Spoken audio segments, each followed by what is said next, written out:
We are back with another Dynasty trade Mm-hmm. from our follower leagues. Now, we don't have follower leagues open this offseason, but if you'd like to be on the wait list for next offseason, check out our Patreon with the link in the description. We also host redraft leagues, rankings, everything in between. But shout out to the Kilo League. We're looking at a trade here from the Kilo Shout League. out to you, boys. Come on. And specifically between Mitch Not Trubisky and Nate Like Alejo. Alejo. I think I'm saying that right, Yes, I Alejo. think so as well. But you guys can see the trade on the screen now. Mitch gets Derek Carr, Alexander Madison, Hassan Haskins, Christian Watson. A lot of players involved in this Yeah, it one. is. Nate gets Tua Tagovailoa, Chuba Hubbard, Jalen Tolbert, Rashad White, Malik Willis, and a 2024 second round pick. So what we typically do here is we talk about before context, and then we look at the teams with context and make a decision. So with before context, where do you kind of land here? What team do you Yeah, this prefer? one was really tough. This one was really tough because Yeah. look, okay, I guess without context, I think I'm gonna go with Mitch's team. Maybe that's a surprise, maybe that's not, Right. but I think I'm taking Derek Carr, Christian Watson here. And these are the two people that really intrigue me. I think everyone else is a throw-in piece. Like I don't see the value in Madison. I guess you can. Maybe he's always gonna be a value of 1 or 2 games. Hassan Haskin, what was he, a 4th, 5th round pick? Maybe even later than Right. that. He's backing up Derrick Henry. Is he the long-term answer? No. And then when you go on Nate's Yeah. side, I really just see Tua tags, Jalen Tolbert, Rashad White, and a 24 second. I like Rashad White.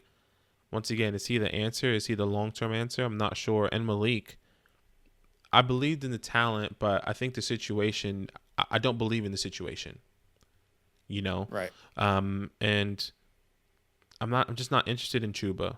I'm not really interested in Rashad White. I'm not interested in Malik. So the way I truly see it, I guess you can say, is Tua tags, Jalen Tolbert, and a 24 second for then Derek Carr and Christian Watson. And when I look at that, I Right. think I'm always going to take Derek Carr, one, because of the offense, Devontae Adams, and Christian Watson, once again, with the opportunity to play with Aaron Rodgers. And I'm a believer in Christian Watson. I know a lot of people. I mean, he was taken in the first round in your rookie drafts. So there's clearly Yeah. talent there because of the opportunity and situation. So I'm going to Sure. go Mitch's team. If I had to choose one, Okay, I'm I going think Mitch's team. without context, I'm on the opposite side here. I think I'm going Nate's team, and I think specifically because it feels like the big upgrade for Mitch here is Derek Carr. Watson's still unknown. Same with Tolbert, Rashad. Mm-hmm. I think Derek Carr is the big upgrade here, but personally, I'm not ready to give up on Tua, and I'm not saying that you are either, Yeah. but I don't think he should be ranked all that far off from where Derek Carr is. I actually prefer Tua in Dynasty, Right. personally. I know a lot of people are going to say that they prefer Derek Carr, but I prefer Tua long term. Both of these quarterbacks Derek Carr is the more stable starter in the NFL, but both just got massive upgrades to their wide receiver room. One got Tyreek Hill, the other got Devontae Adams. So I think that they should be looked at really similarly in Dynasty. And I just feel like Nate got a lot more pieces that intrigue me as far as like project pieces, like Jalen Tolbert, Rashad White, both of those players. I mean, those players both could establish themselves as real roles in the NFL that could be fantasy relevant. Malik Willis, I'm assuming he's not relying on Malik and he can just pop him in his taxi. If it doesn't work out, it doesn't work out. But then also, I don't feel like the 24 second was like, I think that was the tipping point for me. Right. Like there's still value. This already there. felt like an even trade, and then it just feels like the 24 second to me is like, okay, I feel like I have more value on Nate's side. But again, I think when I strip down all the parts, I don't think Tua and Derek Carr should be viewed all that differently personally. Right. So I did prefer Nate's side. But now we're going to show you each of their teams. Mm-hmm. So we're going to show you the context of each of their teams. So let's go to Mitch first, who obviously, again, got the Derek Carr side.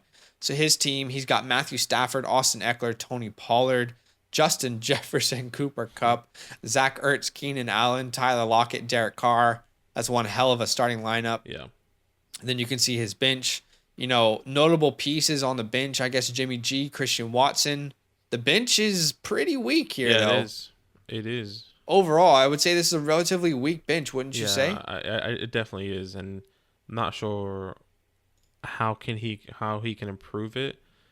We have 1, 2, 3, 4 tight ends on our bench here. Yeah, I mean, by the way, he has Christian Watson on his bench as well. I mean, Christian Watson, Crowder. Does he move from? Anyways, maybe we can give him some advice at the end to see if he can better his bench.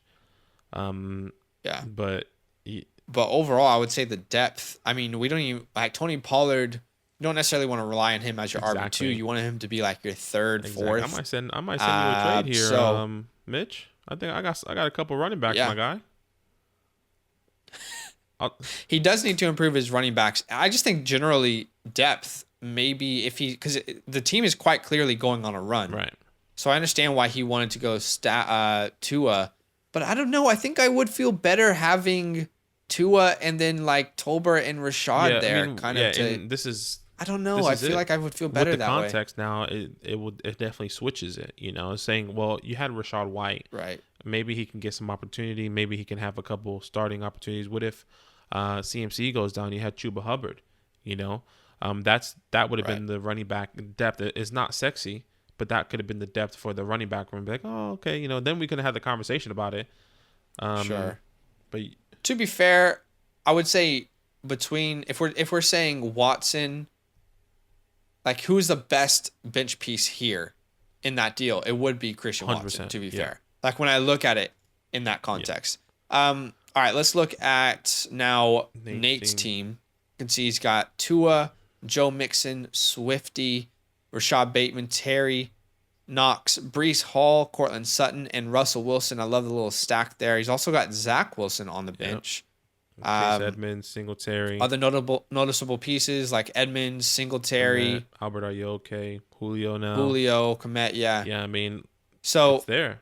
This is a much deeper team. I feel like we should have had Singletary or Edmonds involved in this trade for Mitch's side. Exactly. Instead of getting Hassan Haskins, get Singletary, get Edmonds. These aren't sexy guys, but it's definitely guys I would rather have than Alexander Madison or Hassan Haskins.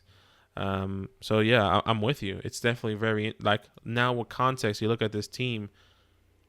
I think I feel like Nate's team would have been okay keeping Derek Carr because he was going on a run. I felt like he has the more complete team to kind of go and compete now. Derek Carr. I mean, once again, we both believe in Tua. Why not keep Derek Carr in that situation? I think we can both believe that he finishes. Yeah. I think we kept saying it, and it's easy to say that both of these guys could potentially finish as a top 12, top 15 guys. Can Tua stay healthy? Yeah. Derek Carr gets a better wide receiver, same as Tua. It's weird, It's like it was a very lateral move with the quarterbacks, and then if we just take the quarterbacks out, let's say Derek Carr and Tua is not out here, who wins this?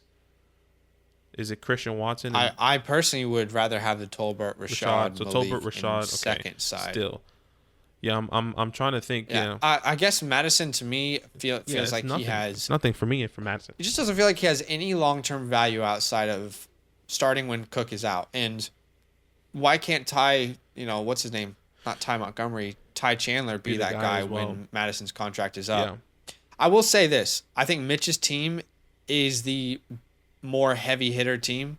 I mean, you got Stafford and Kupp, right? You got Eckler and Jefferson. Mm-hmm. You have Keenan Allen, Derek Carr. So I think he does have the better starting lineup. And I think he's a more serious contender. Both of them are contenders, but man, I mean, Nate's team is pretty good too. Yeah, Nate. Yeah, this is tough. Let's look at trade capital. I mean, let's see if this impacts anything. You can see Mitch and Nate right beside each other. So looks like Nate is all in with his capital. Right. Okay. So I think he made a trade after he got that 24-second. Yes, I'm sorry. So that 24-second, he got Julio Jones and Jamal Williams. Okay. That was the trade that he did. Julio Jones and Jamal Williams. So he doesn't have that second anymore.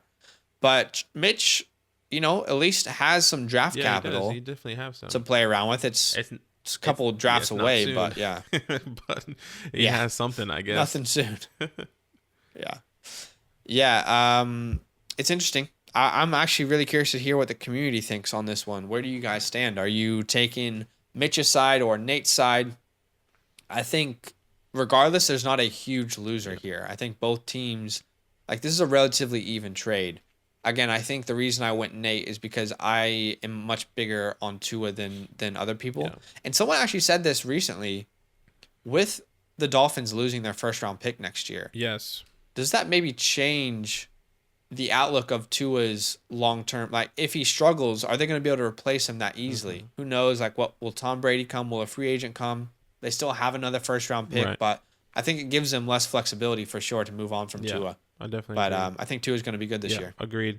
We got to wait and see what happens for this year. I think if I'm looking at the trade without the context, I like Derek Carr, Christian Watson. When I'm looking at the team, I like which was Mitch teams. But if I'm looking at the team, I'm looking at Nate's team with Tua, Rashad White, and the whole squad in general to kind of go out and take it. So I guess I'm kind of on both sides here. But I mean, I guess it's kind of a win-win, lose-lose factor. I don't know. It's weird, right? Like, how's that?